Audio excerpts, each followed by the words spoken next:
Hey, welcome back to Vox Terra. The show's purpose it is to get people to focus their politics on the long-term survival of the species. Today's show is from a viewer request. Mongoose80 asked me to do a story about the environmental impacts of Bitcoin, also known as cryptocurrency, which sounds awfully suspiciously like kleptocurrency. Well, to put it quite simply, this klepto or cryptocurrency uses a lot of energy. It uses a lot of power. It's really power consumptive. So according to an article from Gizmodo, Bitcoin mining is creating around 53 megatons of carbon dioxide annually, or the equivalent to all of Sweden's emissions. Now, according to Mother Jones, and I suggest you check out Mother Jones regardless of where you are on the political spectrum, especially if you consider yourself conservative, because Mother Jones isn't exactly liberal. They're what I call truly leftist. Yes, they are liberal, but they're also truly leftist, and that they do some great exposés of the corporate powers or the moneyed interests that are really running our society. And they'll also expose Democrats as well as Republicans. But as I pointed out, the Republicans right now are more in the pockets of some of those industries, especially fossil fuels, petrochemicals. So for Mother Jones, they claim that the amounts of electricity used to process bitcoins or mine bitcoins is just accelerating at what that author calls a breakneck speed.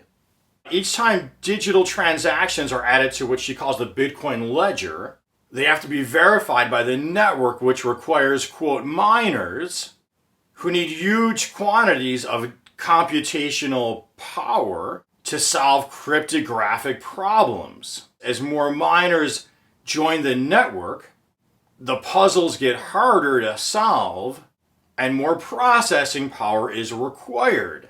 Hence, the amount of electricity used to process Bitcoin keeps going up and up. Now let's keep the big picture in mind here while I'm singling out Bitcoin. According to the EPA, the biggest contributor for the US anyway of greenhouse gases is from the power generation sector.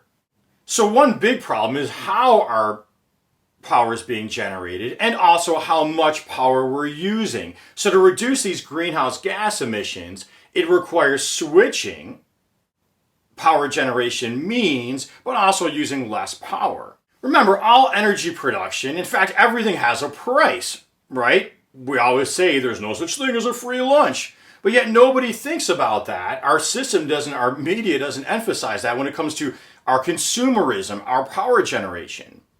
There, the price is pushed off onto the public. Well, what do I mean by that? Well, think about any form of power generation. Take natural gas. Well, natural gas is often fracking. There's toxic chemicals in the fracking process that contaminates groundwaters, and that's going to lead to increases in cancer or that type of thing.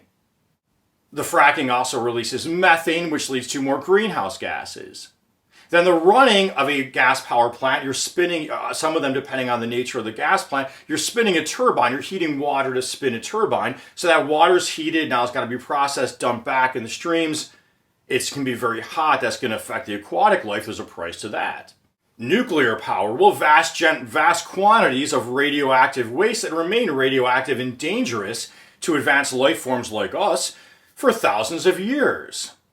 Oil, extracting oil, a price to that. Oil spills, oil slicks. These things called open oil pits that are barely discussed about, which create their own hazards. The processing and refining of oil and the carcinogens and toxins along with that, as well as the greenhouse gases. Now, wind, you're basically harnessing the wind to spin a turbine as opposed to heating water through nuclear fuel rods or natural gas or coal. Oh yes, in coal, there's mercury and other toxins there. And my point here is that nobody really pays, or the consumer doesn't include the price of that cost in their power bill, their electric bill, their fuel bill. The seller doesn't have to include it in the price of that gallon of gas or ton of coal or whatever they're selling. So that's important to keep in mind when we talk about, is this use of power extravagant or not? Should it be up to the individual? Well, maybe, but the individual isn't paying the cost of what they're doing. Now, proponents of Bitcoin from an environmental standpoint were claiming that it's going to spur on renewable energy development. It'll spur on this extra demand for power is going to spur on and pay for new wind turbines and solar panels, and that'll be fed back into the grid. But according to Mother Jones, that's not the reality of what's happening. The reality of what's happening is, and they focus here on New York State in particular, is fossil fuel plants are being brought back online. So one example they gave was of a fossil fuel plant near the Finger Lakes region called Greenbridge. It was a coal plant which was not being used. It was brought back online, resurrected as a natural gas burning plant. And now almost all the power it's using is going for data mining of Bitcoin. Very little of it's going back into the grid. So rather than spurring on new green energy development, it's simply resurrecting fossil fuels. And it's using a lot of extra energy that wasn't being used otherwise. Now, as we get into real politics, I want to show a battle among the Democratic Party. Now, remember, though, even though I'm going to criticize Andrew Cuomo here based on this Mother Jones article, as I point out in numerous other videos, the Republican Party is far more in the pockets right now of the fossil fuel industry. So according to this Mother Jones article, this Greenage, I believe I might have called it Greenbridge, but I meant to say Greenage generation, was bought by something called Atlas Holding Company, who, according to Mother Jones, donated to Cuomo.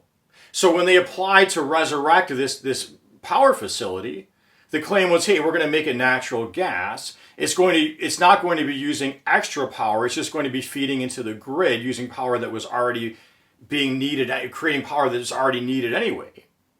So thus they got to skip an environmental review process.